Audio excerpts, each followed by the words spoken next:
ఈ పర్టిక్యులర్ షార్ట్‌లో మనం data normalisation, data scaling technique గురించి చూద్దాము. బేసికల్లీ ఈ డేటా స్కేలింగ్ టెక్నిక్‌లో మనం మినిమమ్ వాల్యూని 0 చేయాలనుకుంటాం అండ్ మాక్సిమం వాల్యూని 1 చేయాలనుకుంటాం అనమాట. అండ్ ఈ మినిమమ్ 0 అండ్ మాక్సిమం 1 అనేది ఎలా అచీవ్ చేస్తామంటే, మనం ఒక ఫార్ములా అప్లై చేసి అచీవ్ చేస్తాం. అండ్ ఆ ఫార్ములాయే x minus min by max minus min. ఇప్పుడు ఈ ఫార్ములా ఎలా అప్లై చేస్తామో అర్థం చేసుకోవడానికి ట్రై చేద్దాము. బేసికల్లీ మన దగ్గర ఉన్న డేటా సెట్ ఇది అనుకుందాము. మన ఇన్పుట్ ఫీచర్స్ అయితే వెయిట్, హైట్, ఇంకా సాలరీ. ప్రతి ఫీచర్ మీద మనమైతే ఈ పర్టికులర్ డేటా స్కేలింగ్ అయితే అప్లై చేస్తాము.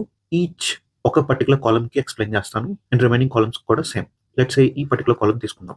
ఈ పర్టికులర్ కాలమ్‌లో మనకి మ్యాక్స్ ఏదో ఐడెంటిఫై చేయాలి. ఇందులో మాక్సిమం వచ్చేసి 75. వీటన్నిటిలో మినిమమ్ అనేది 50 కాబట్టి ఈ మిన్ అనేది 50 అండ్ న్యూమరేటర్‌లో కూడా మనం మిన్ 50 రాసుకుంటాము.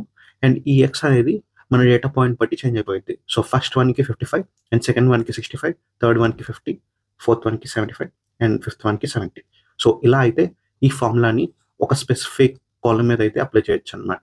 సో ఆ కాలమ్‌లో ఏదైతే మ్యాక్స్ అండ్ మిన్ ఉంటదో అది కనుక్కొని ప్రతి ఎలిమెంట్‌కి ఈ ఫార్ములాని అయితే అప్లై చేస్తాం. అలా అయితే ప్రీవియస్‌గా ఏ స్కేల్‌లో ఉన్నా సరే వన్స్ ఈ డేటా నార్మలైజేషన్ అప్లై చేశాక 0-1 మధ్యలోకి అయితే వచ్చేస్తాయన్నమాట. ఇది కాన్సెప్ట్ ఆఫ్ డేటా నార్మలైజేషన్.